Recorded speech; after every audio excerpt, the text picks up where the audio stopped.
Meu nome é Paulo Raus Martins, eu sou advogado e atuo há mais de 20 anos com o terceiro setor, sociedade civil, governo, empresas, quando fazem projetos sociais. Na primeira vez que nos encontramos, eu falei um pouco sobre a nova lei e o quanto ela chama atenção. Falei que essa lei, excepcionalmente, é uma lei que tem sido prorrogada e prorrogada. Ela foi escrita e para entrar em vigor nesse momento está precisando de 540 dias, o que é absolutamente excepcional, num tempo muito maior até do que o Código Civil brasileiro, que é muito maior e regula muito mais relações jurídicas do que essa lei regula. E nós começamos a falar sobre as formas como o Estado e a sociedade civil se relacionam e por que o Estado e a sociedade civil se relacionam. Vamos cogitar uma coisa só para lembrar nesse ponto. Por que Estado e sociedade civil se relacionam? Imaginem vocês, por exemplo, que nós estivéssemos falando de políticas de saúde no início do século XX, final do século XIX, quando a cidade do Rio de Janeiro, capital da República, então, era, por exemplo, assolada nos verões pelas pragas de verão, como tem hoje em dia no Brasil inteiro a dengue e tudo mais, num país muito menos protegido do que hoje em dia é.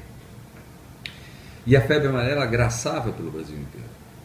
Para dar conta da febre amarela, com a invenção da vacina da febre amarela, o governo, o Estado brasileiro, mandou a todos tomar vacina obrigatoriamente.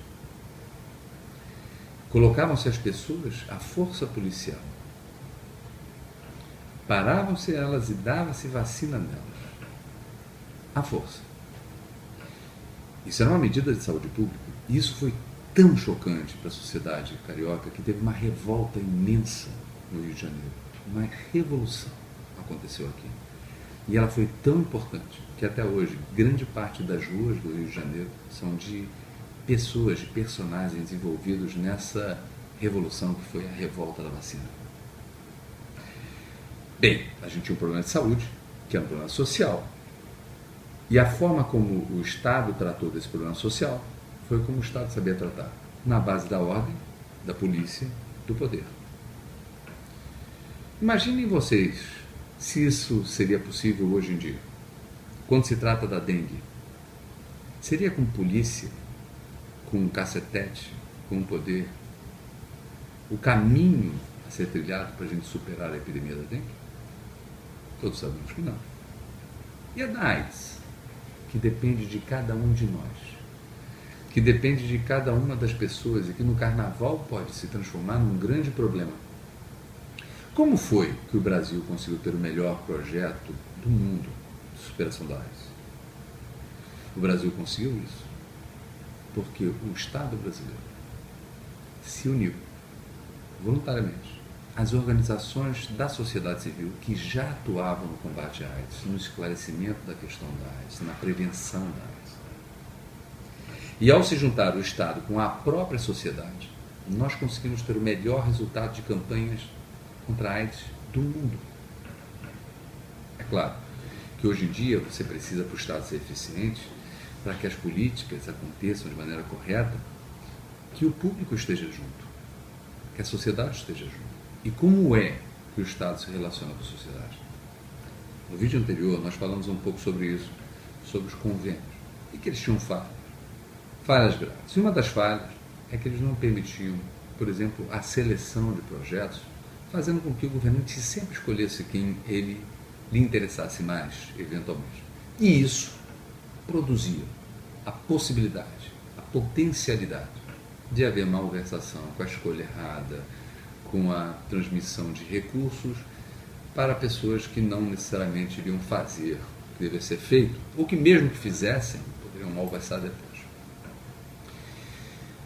A demanda da sociedade sempre foi uma possibilidade de fazer essa seleção e de mudar essa forma de fazer acordos entre Estado e sociedade civil imperativa, que era o convênio, que demandava uma forma de prestação de contas absolutamente draconiana, impossível de ser feita pela sociedade, que sempre criminalizava o dirigente da organização. E que libertava demais o pequeno funcionário público da fiscalização para fazer o que bem quisesse. Né? essa realidade, que é uma realidade típica do terceiro setor, que pouca gente da sociedade brasileira sabe, que é a vivência do dirigente da organização, que eticamente recebeu os recursos e os aplicou no convênio, poder ser permanentemente criminalizado por conta dessa fiscalização constante dos pequenos órgãos, pequenos governantes. Né? Os nossos pequenos governantes, o funcionário público da fiscalização, o funcionário público das contas, o funcionário público do controle, com suas visões distorcidas, com suas visões independentes e autônomas do que é certo, do que não é certo, do que é lei, do que não é lei, com suas invenções de lei. Era necessário dar, portanto, sempre foi, há muito tempo tem sido necessário dar uma consistência, por exemplo, nessa prestação de contas. Será que esta lei conseguiu fazer isso? No primeiro vídeo que nós fizemos, eu demonstrei para vocês que o processo seletivo pode ser profundamente nocivo.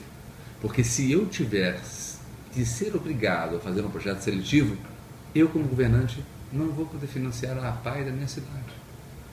E se a minha cidade for pequena e todos puderem participar de um processo seletivo, talvez quem ganhe seja uma outra organização, que venha de uma cidade maior, talvez de outro estado. E se isso acontecer, por que isso seria ruim? Porque a sociedade civil é assim, ela se organiza onde ela está. Se eu desconsidero que se a sociedade civil, se ela tem que disputar pelo convênio, a organização que venha de outra capital, de outro estado, mais capaz, mais organizada, para disputar fazer aquele projeto, acabou de desfazer, acabou de implodir a organização daquela sociedade civil local. Portanto, ao ser obrigado a fazer seleção, o ser obrigado, do meu ponto de vista, pode ser muito nocivo e pode ser muito destrutivo à sociedade civil. Pode ser construtivo em vários pontos, claro. Pode ser construtivo em ética em vários pontos, claro. Mas não necessariamente é um caminho somente ético e não necessariamente é o único caminho que a ética trilha ou o resultado seria ético. Ele pode ser um resultado destrutivo. E como seria, por exemplo, a prestação de contas nesses casos? Bem, aquilo tudo que era invenção nesses anos, nessas décadas, dos funcionários do controle sobre o que é lei ou o que não é lei, de como deveria ser e que não estava escrito em lei, nessa lei acabou sendo escrito. Por quê? Porque de fato, no mundo dos fatos, essa lei foi escrita pelos funcionários dos órgãos de controle. Temos, portanto, aí um problema. Aquilo que não era lei e que não fazia sentido no mundo do direito passou a estar escrito na lei. E não é à toa que essa lei precisa de 540 dias para entrar em vigor. Tem mais ainda.